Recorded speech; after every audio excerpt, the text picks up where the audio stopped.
Political non political जो लोग तिलोत्तमा के विचार के लिए रास्ते के ऊपर आएगा वो लोग कोई पुलिस लोग रोक देंगे, लेकिन विचार जारी रहेगा। जांच को भटकाने, आरोपी को बचाने, सबूतों को मिटाने के बाद अब डॉक्टरों को धमकाने की एक नई रणनीति दिखाई पड़ रही है।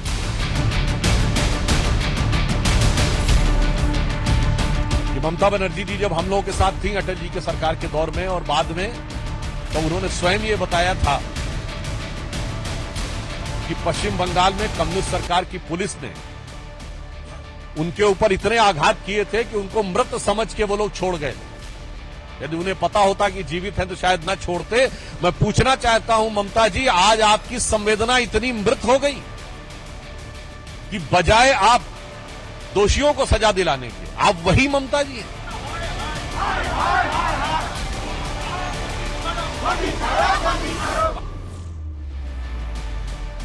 कोलकाता में लेडी डॉक्टर रेप मर्डर के मुद्दे ने ममता सरकार की मुश्किलें बढ़ा रखी हैं। बेटी के परिवार को इंसाफ दिलाने के लिए छात्र संगठन, डॉक्टर, विपक्षी पार्टियों के नेता सड़कों पर हैं। 27 अगस्त को आपने देखा किस तरह से कोलकाता में नबन्ना मार्च निकाला गया। उसके अगले ही दिन 28 मार्च को बीजेपी ने 12 घंटे के बंगाल बंद का ऐलान किया था, जिसका बड़ा असर देखने को मिला। इस बीच बीजेपी ने ममता सरकार पर बड़ा हमला बोला है। बीजेपी सांसद सुधांशु त्रिवेदी ने कहा कि जांच को भटकाने, आरोपी को बचाने और सबूतों को मिटाने की कोशिश के बाद ममता बनर्जी डॉक्टरों को धमका और हड़का रही हैं। जिस प्रकार का आक्रोश उबल रहा है और उस पर तृणमूल कांग्रेस की सरकार के जो निंदनीय आचरण दिख रहे हैं, उस दुखद घटना के बाद जांच को भटकाने, आरोपी को बचाने और सबूतों को मिटाने के समस्त षड्यंत्रों के बाद जनता का आक्रोश और क्रोध अब एक बहुत निर्णायक बिंदु पर पहुंच रहा है और उसी की अभिव्यक्ति, जन जन के इस आक्रोश की अभिव्यक्ति आज पश्चिम बंगाल में भारतीय जनता पार्टी द्वारा आहूत बंद के दौरान देखने को मिली। मुझे ये कहने में कोई प्रसन्नता का अनुभव नहीं होता है कि बंद अभूतपूर्व सफल रहा, बल्कि मुझे ये कहने में पीड़ा का अनुभव होता है कि बंद की वह अभिव्यक्ति जो बंगाल के जन जन के द्वारा दिखाई पड़ रही है, वो ममता बनर्जी जी की सरकार को सुनाई नहीं पड़ रही है। और इसके बाद जो मैंने पहले ही कहा, पुनः कह दूं, जांच को भटकाने, आरोपी को बचाने, सबूतों को मिटाने के बाद अब डॉक्टरों को धमकाने की एक नई रणनीति दिखाई पड़ रही है। आपने इससे पहले कोई ऐसा बंद नहीं देखा होगा कि जहां एक तरफ बंद का आह्वान किया जाए, दूसरी तरफ सत्ताधारी दल के नेता जाकर दुकानों को खुलवाने का प्रयास करें, फिर इसके बाद मुख्यमंत्री आकर प्रेस को संबोधित करें और आप उनके शब्दों को गौर करिए। वो क्या कह रही हैं? मैं नहीं चाहती कि एफआईआर हो, हम एफआईआर नहीं करना चाहते ताकि कैरियर ना बर्बाद हो, पासपोर्ट और वीजा मिलने में समस्या ना हो। मुझे लगता है कि देश की प्रबुद्ध जनता और पश्चिम बंगाल, जहां की प्रबुद्धता कई शताब्दियों से बहुत प्रसिद्ध है, वो इसका अर्थ, भाव और अभिव्यक्ति न समझ पा रहे हो, ऐसा संभव नहीं है। बता दें कि 8 और 9 अगस्त की दरमियानी रात को कोलकाता के आरजीकर मेडिकल कॉलेज अस्पताल में लेडी डॉक्टर से रेप के बाद उसकी हत्या कर दी गई थी। इस मामले में मुख्य आरोपी संजय राय सलाखों के पीछे है। वहीं मेडिकल कॉलेज के पूर्व प्रिंसिपल से सीबीआई घंटों पूछताछ कर चुकी है। कोलकाता कांड पर ममता सरकार बुरी तरह गिर चुकी है।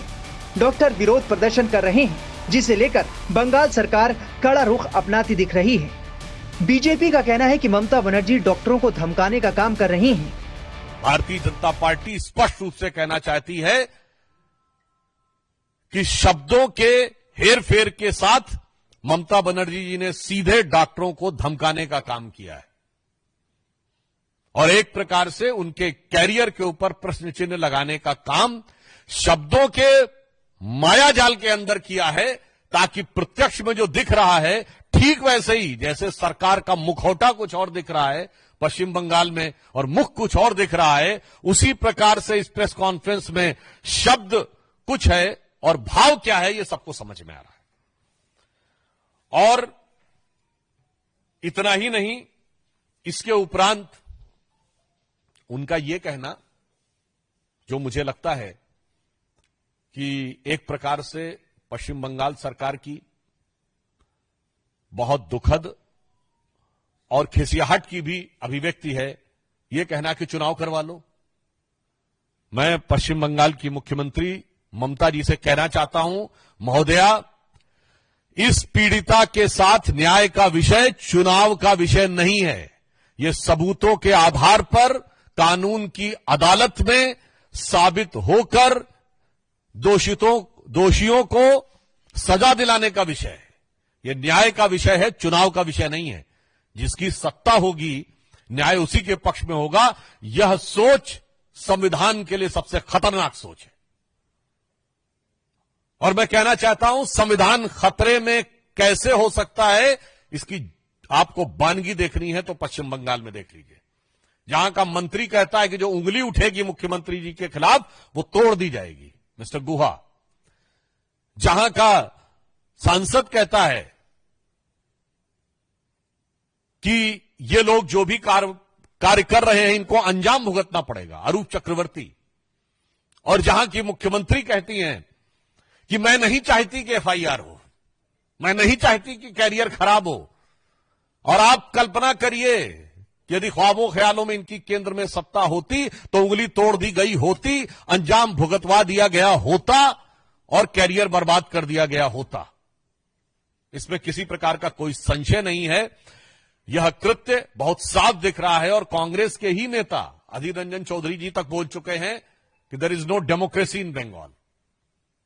मैं उस समय वो नेता प्रतिपक्ष थे तो मैं कह सकता हूं कि कांग्रेस के तत्कालीन नेता प्रतिपक्ष ने जब यह शब्द प्रयोग किया था there is no democracy in Bengal, आज वह बिल्कुल शब्दशः चरितार्थ होता दिख रहा है। सुधांशु त्रिवेदी ने आरोप लगाया कि ममता बनर्जी दोषियों को बचाने में जुटी हैं।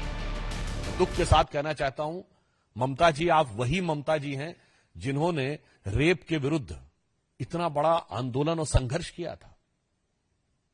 मैं देश को बताना चाहता हूं कि ममता बनर्जी जी जब हम लोगों के साथ थी अटल जी के सरकार के दौर में और बाद में, तो उन्होंने स्वयं ये बताया था कि पश्चिम बंगाल में कम्युनिस्ट सरकार की पुलिस ने उनके ऊपर इतने आघात किए थे कि उनको मृत समझ के वो लोग छोड़ गए थे। यदि उन्हें पता होता कि जीवित हैं तो शायद न छोड़ते। मैं पूछना चाहता हूं ममता जी, आज आपकी संवेदना इतनी मृत हो गई कि बजाय आप दोषियों को सजा दिलाने के, आप वही ममता जी हैं। आज आप किसको बचाने में लगी हैं? ये डे वन से दिखाई पड़ रहा है कि प्रिंसिपल को दूसरे कॉलेज का प्रिंसिपल बनाना, उसके उपरांत उस जगह को सील न करना, क्राइम सीन को सील न करना, उसके बाद क्राइम सीन के पूरे इलाके में तोड़फोड़ हो जाना, उसके बाद सीबीआई को ट्रांसफर न करना, और अब ध्यान भटकाने के लिए कहते हैं फांसी देने की बात। तो मैं बताना चाहता हूं, फांसी यहां एक प्रक्रिया के तहत दी जाती है।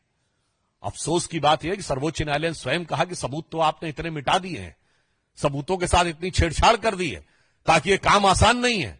और अगर आपके मन में इतना है तो मैं पश्चिम बंगाल सरकार से पूछना चाहता हूं, रेप के कितने मामलों में फांसी दिलवा दी है? वो अपना कन्विक्शन रेट बताएं। इससे बहुत साफ है कि जो कुछ पश्चिम बंगाल में हो रहा है वो मुझे लगता है एक पीड़िता के साथ होने वाले न्याय का मजाक और आघात ही नहीं है, संविधान की मूल भावना पर सबसे बड़ा आघात है। और इंडी गठबंधन के ये सारे दल इसमें शामिल हैं। जो बात मैं पहले कह चुका था उन्हें पुनः मैं रिपीट कर रहा हूं। तृणमूल कांग्रेस का वकील कौन है? कपिल सिब्बल। जो राज्यसभा सांसद कहां से हैं? समाजवादी पार्टी के सपोर्ट से राज्यसभा सांसद हैं और कांग्रेस पार्टी के पूर्व मंत्री हैं। कांग्रेस, पुनः कह रहा हूं, कांग्रेस का पूर्व मंत्री, सपा के समर्थन से बना हुआ सांसद, तृणमूल कांग्रेस का वकील है, यानी इंडी गठबंधन में सब शामिल हैं इस अपराध और अत्याचार को बचाने के। Kolkata doctor rape murder case पर बवाल दिन पर दिन बढ़ रहा है और ममता सरकार इस मुद्दे पर घिरती जा रही है। फिलहाल सीबीआई कोलकाता केस की जांच कर रही है और आने वाले दिनों में कई बड़े खुलासे हो सकते हैं।